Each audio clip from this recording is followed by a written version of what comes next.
बिस्मिल्लाहिर्रहमानिर्रहीम। अस्सलाम वालेकुम नाज़रीन। प्रोग्राम इशूज़ में भलीकार मां आहियां जो मेज़बान इम्तियाज़ अली मस्तोई। अॼोके प्रोग्राम में ॻाल्हि कंदासीं गुज़िरियल ॾींहुं हिकु अफ़सोसनाक वाक़ियो पेश आयो।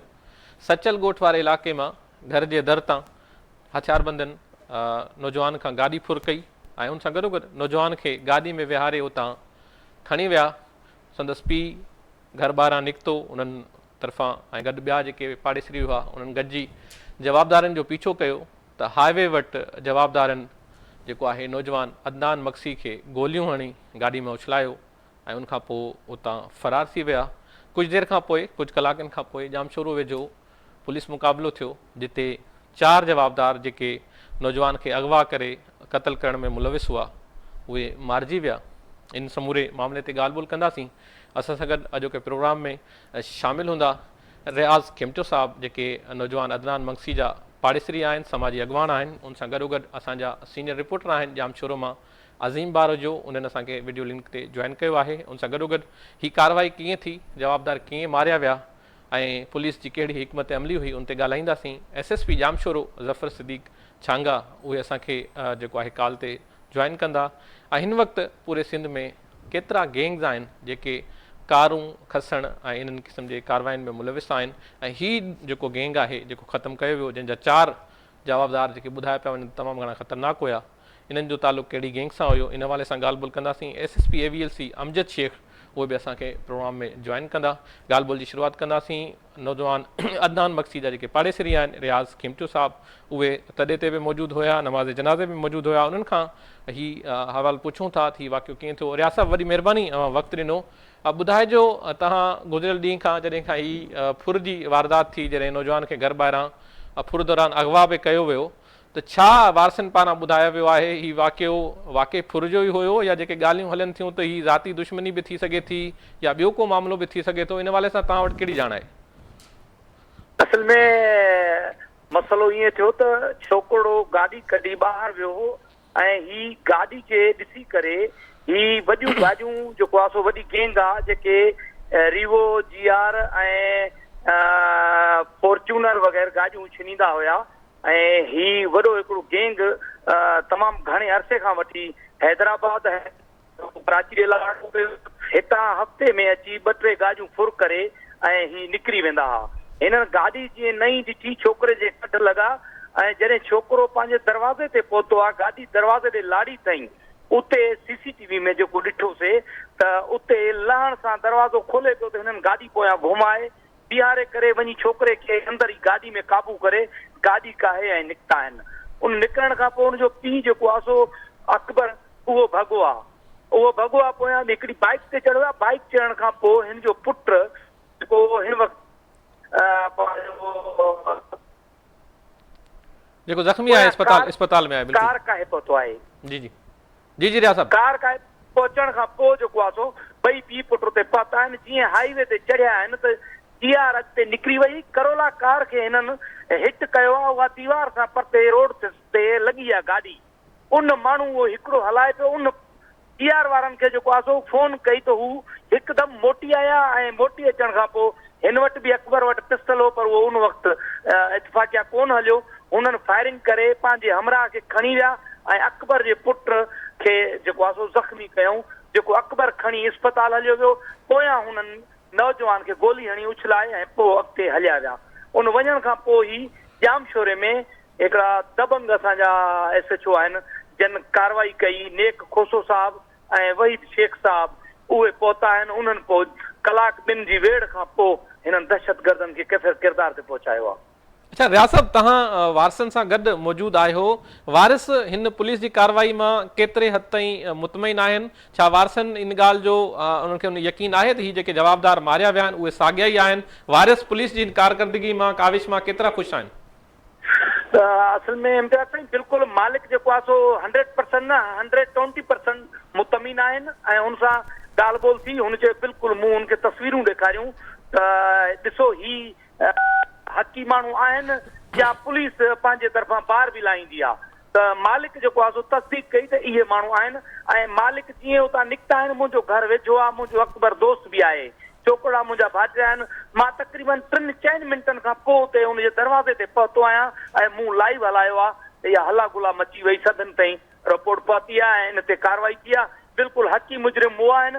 हिकिड़ो माण्हू रहियल आहे जेको कार में हिननि हिट कयो हो, उहो माण्हू हिते रिवोक आहे, मेमार में छॾे करे गाइब थी वियो आहे। उन जे कढ टीमूं लॻल आहिनि। बिल्कुलु ठीकु आहे रियाज़ साहब, तव्हांजी तमामु घणी महिरबानी।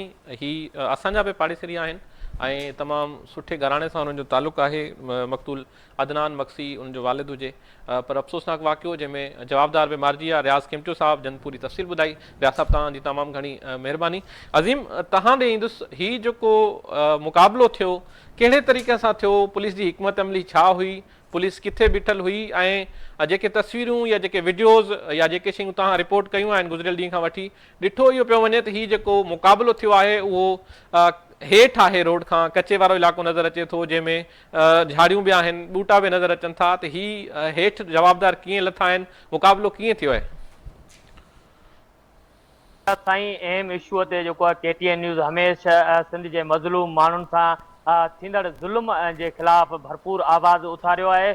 मां तव्हांखे ॿुधायां त गुज़िरियल ॾींहुं जेको हिकिड़ो अफ़सोसनाक वाक़ियो पेश आयो सचल ॻोठ भरिसां वकील सोसाइटीअ में अदनान मंगसीअ खां जेके आहिनि उहे 4 हथियारबंद जेके आहिनि उहे रीवो गाॾी फुर करे उनखे क़तल करे उते उनजो लाश उछलाए उतां फरार थिया। रीवो जीअं ई उतां निकिती त सुपर हाईवे ते हिननि 4 ॾुआरी जेको अली हैदर उर्फ़ हैदरू महर गैंग जंहिंजी शिकारपुर सां तालुक़ु रखंदड़ उन्हनि उतां हिकु ॿी कार जेकी उहा सुपर हाईवे तां फुर कई, जंहिंजो BRY 021 नंबर कार उन में चढ़ी जीअं ई उन्हनि खे जेको उहे सुपर हाईवे तरफ़ जेको निकिता M9 मोटरवे ते चढ़िया त IG सिंध तरफ़ां जेको हिकिड़ो कंट्रोल रूम तां जेको आहे हिकिड़ो मैसेज SSP जामशुरो मोहम्मद ज़फ़र सिद्दीक़ छांगा खे जेको उहो मौसूल थियो, जंहिंखां पोइ B सेक्शन ऐं M9 मोटरवे थाणो जेको आहे बिल्कुलु जेको आहे 3 खां 4 किलोमीटर मुफ़ासिले ते मौजूदु आहे।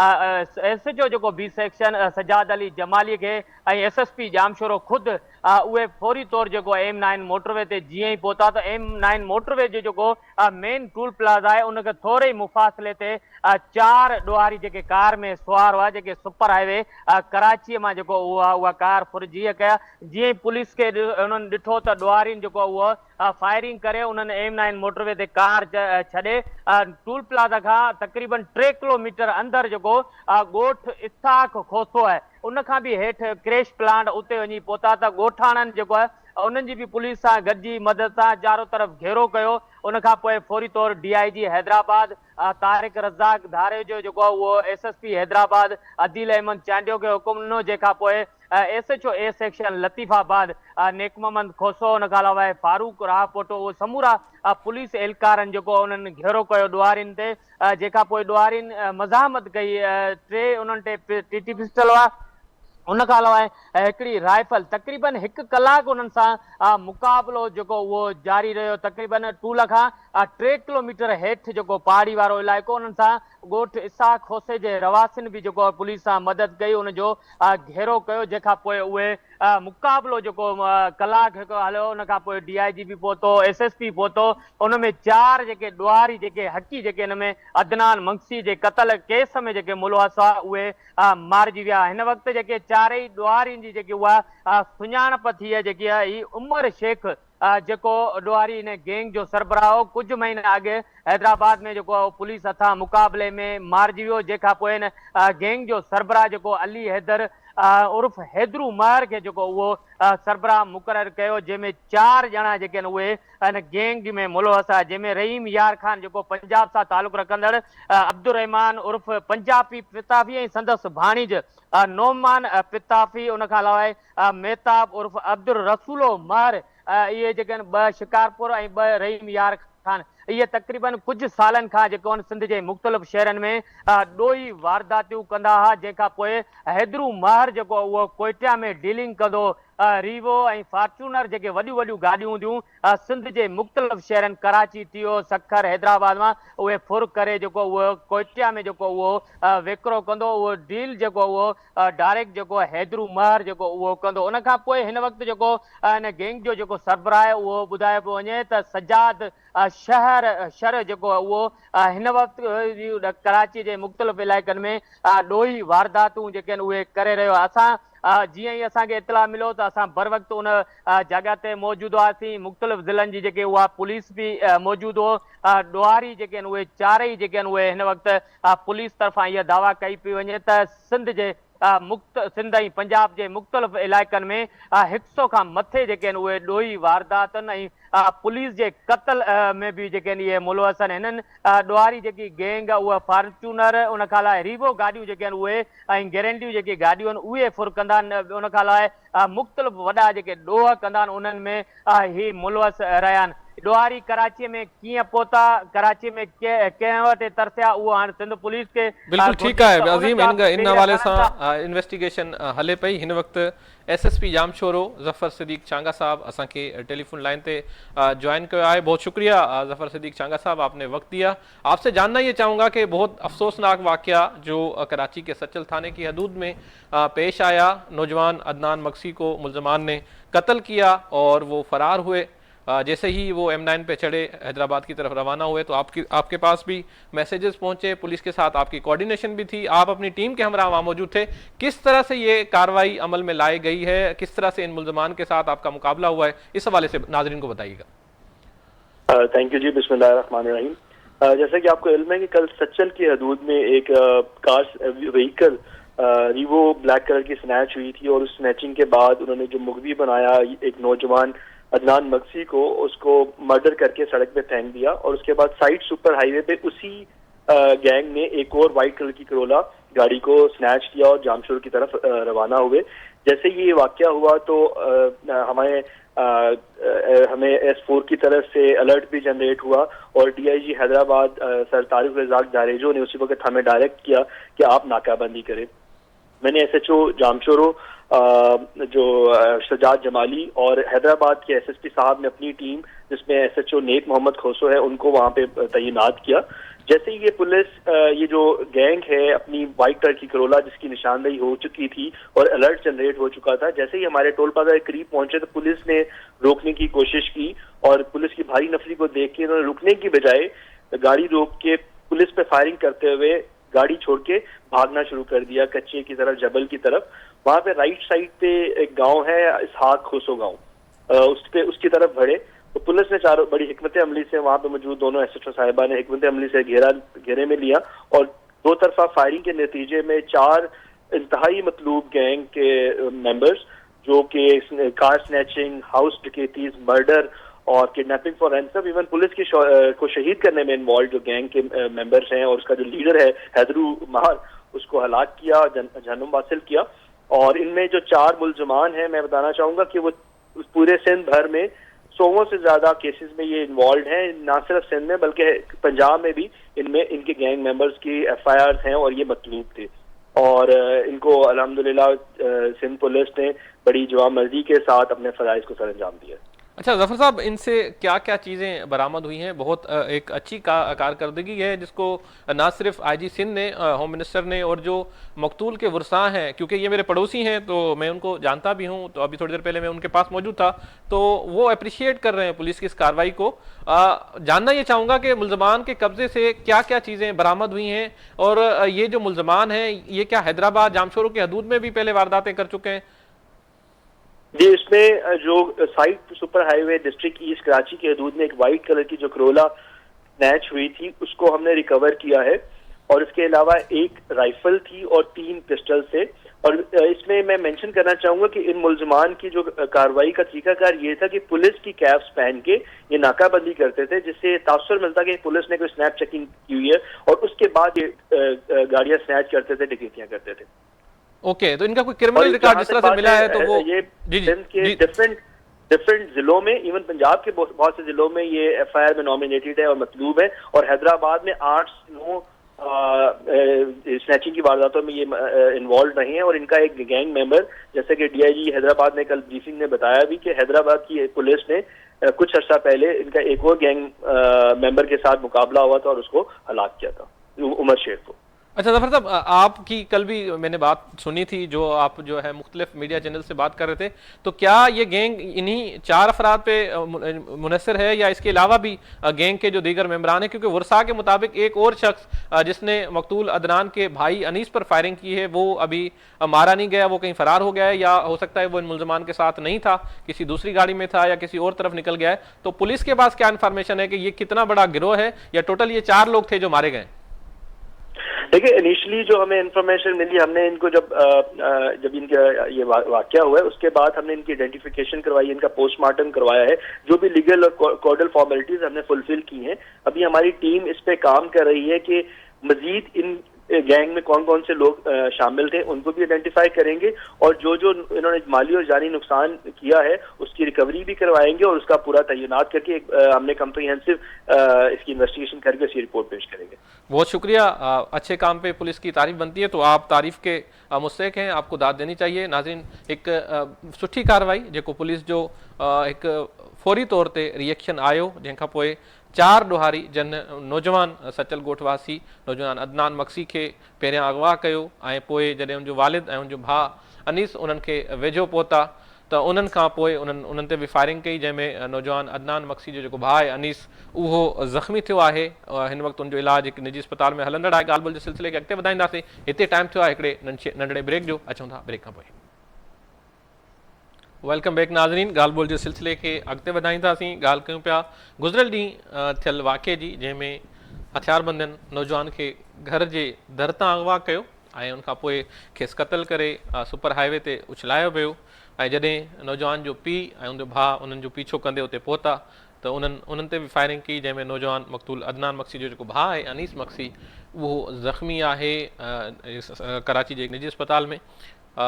MP आहिनि जेके पाकिस्तान पीपल्स पार्टी जा नवाब नादिर मक्सी, उहे उन्हनि जी अयादत जे लाइ पहुता, ऐं उनखां पोइ नौजवान अदनान मक्सी जे नमाज़ जनाज़ा जेको थी सचल ॻोठ में, उते बि उहे पहुता। उन्हनि पारां बि पुलिस जी हिन कारकर्दगी खे एप्रिशिएट कयो वियो आहे त फौरी तौर ते ही जवाबदार मारिया विया आहिनि।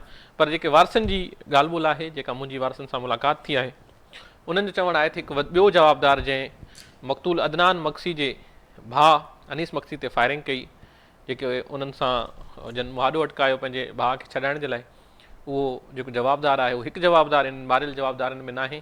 इन हवाले सां कोशिशि कंदासीं त SSP AVLC अमजद शेख साहब सां बि असांजो राब्तो थिए, उन्हनि खां पुछूं त हिन वक़्तु केतिरा गैंग आहिनि जेके शहर जे मुख़्तलिफ़ इलाइक़नि में कार चोरी जे वारदातनि में मुलविस आहिनि। अज़ीम, हिन वक़्तु ताईं छा प्रोग्रेस थी आहे? केतिरा केस जेके आहिनि इन्हनि जवाबदारनि जा साम्हूं अची विया आहिनि? छा लाशूं जेके आहिनि उहे वारसनि जे हवाले थियूं आहिनि? वारिस इन्हनि ॾोहारियुनि जा पहुता आहिनि या अञा ताईं कंहिं सरदखाने में इन्हनि जी लाशुनि खे उछलायो वियो आहे? बिल्कुलु इम्तियाज़ साहब, हिन वक़्तु जेके केस साम्हूं आया आहिनि उहे 100 खां मथे सिंध ऐं पंजाब जे मुख़्तलिफ़ थाणनि में जेको उहो ज़ाहिर कया विया आहिनि। जॾहिं त जामशोर थाणे में गुज़िरियल ॾींहुं जेको मुक़ाबिलो थियो, उन खां पोइ सब इंस्पेक्टर सजाद अली जमाली जेको हिन ॾोहारियुनि सां मुक़ाबिलो कयो, उनजी निगरानी में हिन वक़्तु केस दाख़िल थियो आहे, हिकिड़ो पुलिस मुक़ाबिलो ऐं 4 हथियार रखण जा जेके आहिनि अलॻि अलॻि मुबैना मुक़ाबले में जेके 4 ॾोहारी जेके आहिनि उहे मारिजी आहिनि। उन्हनि मथां जामशोर जे B सेक्शन थाणे ते जेके आहिनि उहे केस दाख़िल कया आहिनि। लाश जेके आहिनि उहे हिन वक़्तु हैदराबाद जे सरदखाने हवाले थियल आहिनि। को बि वारस जेको उहो न थी सघियो आहे। तलाश डिवाइस ज़रिए जेको आहे उन्हनि जी हिन वक़्तु चइनी ॼणनि जी लाशनि जी जेकी आहे उहा सुञाणप थी चुकी आहे। जेके असांजा ज़रिया ॿुधाइनि पिया त सजाद शर जेको हिन वक़्तु उन गैंग जो जेको उहो लीड करे पियो, उहो रुपोश उन्हनि सां गॾु जेको उहो मुलविस हो, उनजो नालो जेको साम्हूं जेको आयो आहे उहो सजाद शर जे नाले सां जेको उहो साम्हूं आयो आहे। उन खां अलावा पहिरियां इन गैंग जी जेकी सरबराही कंदो उहो उमर शेख जेको उहो 1.5 महीने अॻे हैदराबाद मां जेको रीवो गाॾी फुर कंदे उहो मुक़ाबले में मारिजी वियो। हिन वक़्तु 4 ॼणनि जा लाश सरदखाने हवाले थियल आहिनि। पंजाब ऐं सिंध जे मुख़्तलिफ़ शहरनि में जेको 100 खां मथे केस पुलिस तरफ़ां जेके आहिनि उहे ज़ाहिर कया विया आहिनि। 5 केस जेके आहिनि उहे जामशोर में जेके आहिनि उहे दाख़िल कया विया आहिनि। हीउ जेको हैदरू महर जेको आहे अली हैदर नाले सां सुञातो वञे थो, उहो सखर ऐं शिकारपुर जे विच में तमाची वारो इलाइक़ो, उतां जो रिहाइश पज़ीरो, जंहिंखां पोइ हिन सां गॾु अब्दुर रहमान जेके 5 पंजाबी पिताफी जेको उहो सॾींदा, उनजो तालुक़ रहीम यार ख़ान सां आहे। उहो पंहिंजे भाणीज सां गॾिजी इन गैंग में शामिल थियो, जेका पोइ कुझु सालनि खां सखर, हैदराबाद, शिकारपुर, पंजाब जो रहीम यार ख़ान, लाहौर ऐं ॿियनि इलाइक़नि समेत कराचीअ में जेके आहिनि इहे ॾोही वारदातूं जेके कंदा, उन्हनि जी ॾोही वारदातुनि जी पुलिस जी जेके टोपियूं पाए, जेके रीवो ऐं फॉर्चूनर ऐं वॾियूं गाॾियूं ऐं घरनि में जेके आहिनि ही धाड़ा हणण में जेके आहिनि उहे मुलवस आहिनि। इम्तियाज़ सिंध हुकूमत जेकी आहे पुलिस खाते खे हर महीने में जेको हर साल जेको आहे उहा अरबे रुपया बजट ॾिए थी त कचे में ऑपरेशन कजे ऐं शहर में जेके आहिनि उहा ॾोहारियुनि ख़िलाफ़ जेको उहो क्रेक डाउन शुरू कजे। पुलिस असां ॾिसूं था वक़्तु वक़्तु ॾोहारियुनि जे ख़िलाफ़ कार्रवायूं कनि थियूं, मगर असां वटि जेको आहे M9 मोटरवे हुजे या क़ौमी शाहरा ते उते हिकु गैंग जेके उहा वॾा जेके ट्राला आहिनि, ट्रांसपोर्टर आहिनि, उन्हनि खां जेके आहिनि फुर कनि था। उहे हिन वक़्त ताईं जेके आहिनि उहे उन्हनि जे ख़िलाफ़ का मज़बूत जेकी उहा कार्रवाई न थी सघी आहे। 14 महीननि जे पीरियड में असां ॾिठो त मोहम्मद ज़फ़र सिद्दीक़ शांघाई जी ही वॾी कार्रवाई हुई, जंहिंमें 4 ॾोहारी जेके आहिनि उहे मुक़ाबले में जेके आहिनि उहे मारिजी विया आहिनि। असां बार बार कोशिशि कई त DIG हैदराबाद ऐं SSP खां इहो ॼाण वठूं त ही ॾोहारी छा हैदराबाद या जामशोरे या कराचीअ में जेके उन्हनि जा सहूलियतकार आहिनि, जा उन्हनि जा वॾेरा हूंदा, जा मक़ामी माण्हू हूंदा, छा उन्हनि जे ख़िलाफ़ का कार्रवाई थी आहे, या उन्हनि जो ॾोहारियुनि जे कब्ज़े में जे मोबाइल फ़ोन हथ आया हूंदा, छा उन्हनि जी डेटा गॾु कई वई आहे? उहा हिन वक़्त ताईं जेकी उन्हनि जी डेटा बि का गॾु न कई वई आहे, ऐं फॉरेंसिक जेकी उनजी हथियारनि जी कराई वई आहे त आख़िरी हथियार जेके आहिनि उहे कंहिंजे नाले तां आहिनि। बसि पुलिस इहे दावा कई आहे 4 ॾोहारी मारिजी विया, हथियार हथ आया आहिनि। अञा ताईं जेको आहे उहा बाज़ाब्ता तौरु जेको पुलिस इहो न ॿुधाए सघी आहे त हिननि जी मोबाइल डेटा जेकी असां गॾु कई आहे उहा हुननि सां केरु राब्ते में आहिनि, छा उन्हनि जे ख़िलाफ़ का मज़बूत कार्रवाई कई आहे। हिन वक़्तु बि लाश जेके आहिनि उहे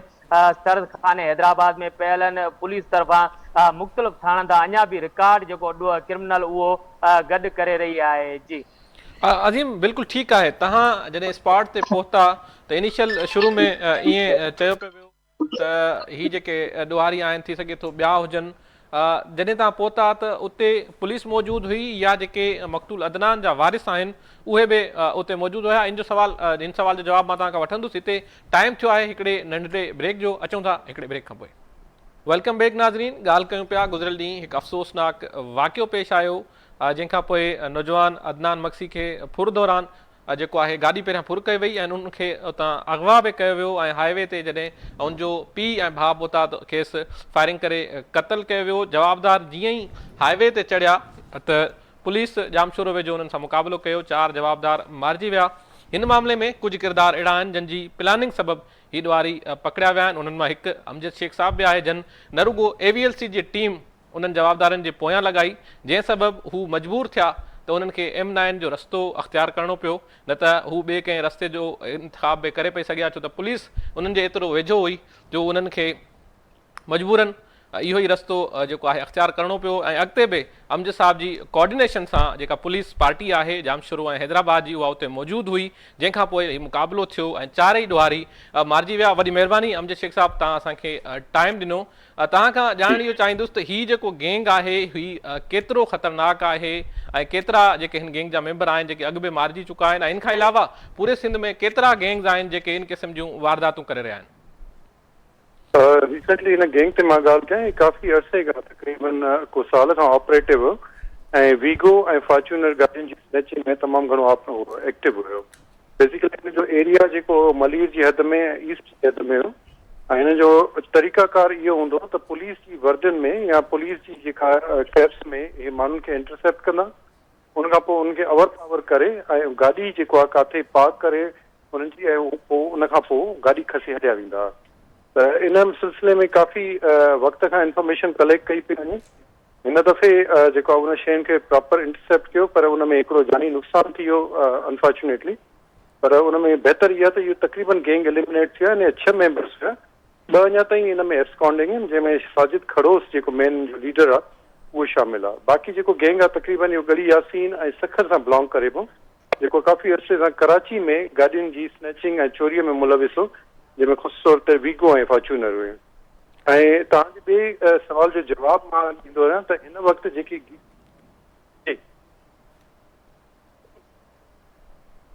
मां ॿिए सवाल जो जवाब ॾियां तव्हांखे। जी जी जेके गैंग ऑपरेटिव आहिनि उहे स्टिल हिन वक़्तु तक़रीबन 8 खां 10 गैंग आहिनि जेके पूरे सिंध में मुख़्तलिफ़ इहे गाॾियुनि जी चोरी ऐं स्नैचिंग में मुलविस आहिनि। असां वटि उहे जेके इंफॉर्मेशन गाए बगाए उन ते रेड करायूं था, जंहिंमें ख़ासि कर उन्हनि जे जेको वेयर अबाउट्स आहिनि उहे तमामु इंटीरियर सिंध में, ख़ासि कर इहे जेके उत्तर सिंध जा इलाइक़ा आहिनि कशमोर ऐं शिकारपुर ऐं लाड़काणो, उन में बेस कनि था। त असांजी टीम्स गाए बगाए उते वञी रेड्स करियूं बि सघूं, पर इनशाला जंहिं तरीक़े सां हीअ कामयाबी मिली आहे अॻिते बि इन्हनि जो एलिमिनेशन थींदो।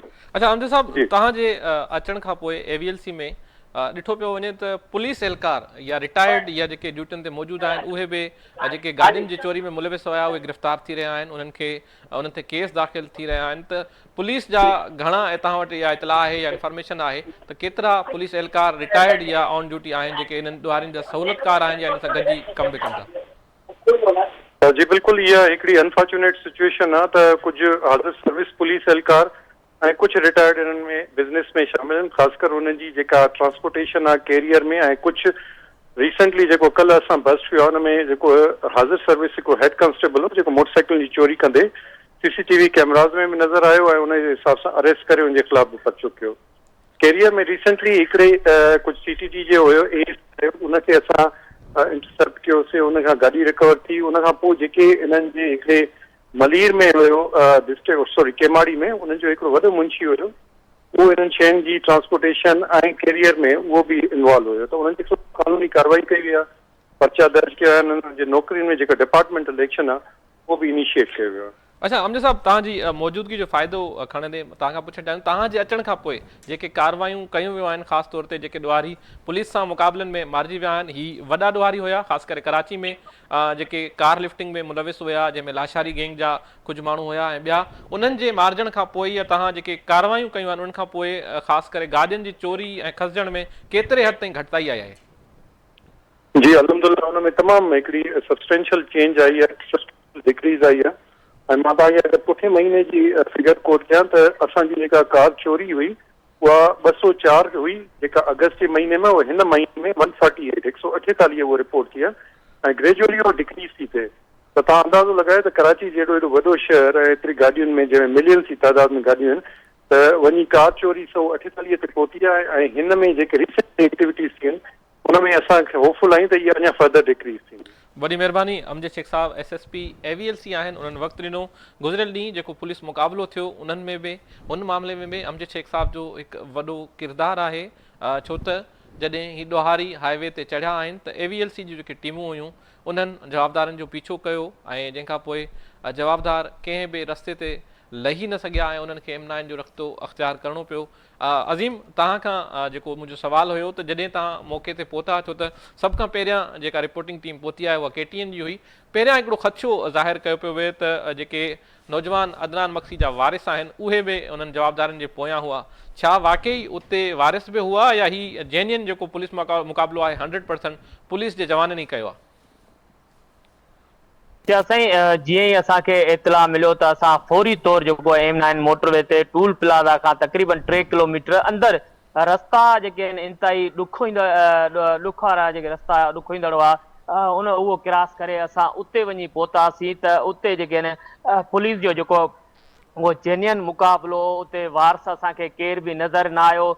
DIG हैदराबाद तारिक रज़ाक धारेजो, उन खां अलावा SSP हैदराबाद अदील अहमद चांडियो, उन खां अलावा SSP जामशोरो मोहम्मद ज़फ़र सिद्दीक़ चांगा, मुख़्तलिफ़ थाणनि जी जेकी आहे वॾे तइदाद में पुलिस एहलकार जेके आहिनि उहे मौजूदु हुआ। मुक़ाबले वारी जॻह ते उहे चइनी जेके ॾोहारी आहे उन्हनि जा लाश पियल हुआ, उन जे आस पास में जेको आहे उहा पुलिस ऐं हथियार जेके उते मौजूदु हुआ, पुलिस वॾी तइदाद में। हिकिड़ो तासुर सोशल मीडिया ते इहो गुज़िरियल ॾींहं खां वठी ॾिनो पियो वञे त उन्हनि जे अदनान मक्सीअ जे वारसनि जेको आहे हिननि ॾोहारियुनि खे जेको उहो मारियो आहे। बिल्कुलु अहिड़ी का बि ॻाल्हि न आहे। ॾिसो, अदनान खे उते शहीद कंदड़ ही जेके आहिनि ॾोहारी जेके आहिनि उहे जीअं पहुता त 2 कलाक जो जेको उहो सफ़र आहे, जीअं ई पुलिस खे इतला मिलियो पुलिस मौजूदु हुई। अगरि ईअं तासुर सोशल मीडिया ते ॾिनो पियो वञे त अदनान जा वारसनि जेको इहो मुक़ाबले में जेको उन्हनि खे मारियो, अहिड़ी का बि ॻाल्हि न आहे। जेनियन पुलिस जो मुक़ाबलो थियो, SHO B section Jamshoro Sajjad Jamali, उन खां अलावा हैदराबाद जो A सेक्शन जो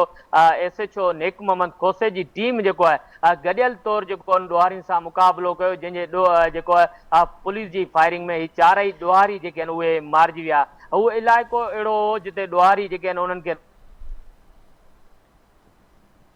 मोहम्मद खोसो ऐं सजाद जमाली छो त हिन इलाइक़नि में रहियल आहिनि, उन्हनि खे रस्तनि जी ख़बर हुई। ॾोहारी जेके आहिनि उन्हनि जा रस्ता जेके आहिनि उहे भुलिजी विया, जंहिंखां पोइ उते ॻोठ इसाक खोसो जेको मशहूरु M9 मोटरवे ते उनजे भरिसां ई जेको क्रेश प्लांट जंग में उते पुलिस जो जेको ॾोहारियुनि सां मुक़ाबलो थियो। बहादुरीअ जो मुज़ाहिरो कंदे चारई ॾोहारी जेके आहिनि उहे मारिजी विया, उन्हनि जा वारस कोन हुआ। जंहिंखां कार जेकी आहे सुपर हाईवे साइट वारो इलाइक़े मां जे मालिक खां कार पुरी, उहो अलबत्ता पीछो करियो पियो, पुलिस खे इतला ॾिनो, पुलिस बि उन्हनि सां मिली, कार त उनजे हवाले करे छॾी। राति ई 4 ॾोहारी जेके आहिनि उहे मारिजी विया, जंहिंखां पोइ राति देरि सां जेके आहिनि उहे पुलिस लाश खणा हिन वक़्तु सर्द खाने हवाले कया विया। अहिड़ो का बि ॻाल्हि न आहे। उन्हनि जा नौजवान अदनान जा जेके वारस बिल्कुलु उते न हुआ, उते ख़ाली पुलिस ई पुलिस मौजूदु हुई। हैदराबाद जामशोरो मुख़्तलिफ़ थाननि जा जेके एहलकार जेके आहिनि असांखे नज़र आया। अदनान जो को बि वारस या उन्हनि जी बिरादरी जो माण्हू जेको आहे असांखे अलबत्ता नज़र न आयो। अगरि नज़र अचे हा त शायदि उहो मीडिया खे बि मौक़ुफ़ ॾिया। उते बर वक़्ती KTN न्यूज़ जी टीम जेको आहे उहा पोती पल पल जेके आहिनि उहे पंहिंजा नाज़रीन जेके आहे उन्हनि खे उहा ख़बर जी जेकी आहे उहा आगाही ॾींदा रहियासीं त पुलिस जामशोरो जेको आहे उहो बहादुरीअ जो मुज़ाहिरो कंदे अदनान मक्सी जे क़त्ल में मुलवज़ शिकारपुर ऐं पंजाब सां तालुक़ु रखंदड़ बंदराम गैंग जा 4 ॾोहारी जेके आहिनि उहे मारिजी विया आहिनि। उनमें अली हैदर उर्फ़ हैदरू गैंग जेको आहे उहो सरबराही हिन गैंग जी करे रहियो। पुलिस जे मुक़ाबले में जेको उहो गुज़रियल ॾींहुं जेको उहो मारिजी वियो। छो त उते असांखे ॻोठ इसाक खोसे समत आस पासे जा जेके जाबलू इलाइक़ा आहिनि उतां जा रवासी जेके आहिनि उहे वॾे तइदाद में मौजूदु आहे। छो त पुलिस जा ऑफिसर आया पिए त उन्हनि खे रस्ता ॾेखारण बि उन्हनि ॻोठाणनि ई ॿुधायो। असांखे बि जेको उते जा ॻोठाणा जेके वठी विया रस्ते ते पहुचायो, मगर ॿाहिरि जो माण्हू को बि असांखे जेको उहो नज़र न आयो। ठीकु आहे अज़ीम, वॾी महिरबानी। KTN सदाईं ऐं सभ खां पहिरियां सची ख़बर ॾियण जी जेका पंहिंजी रिवायत आहे उनखे बरक़रार रखियो। असांजी टीम गुज़िरियल ॾींहुं बि मौक़े वारे हंधि पहुती। वॾी महिरबानी। अज़ीम बारेजो असांजा सीनियर रिपोर्टर आहिनि जामशोरो मां, उहे असां सां गॾु प्रोग्राम में शामिल हुआ।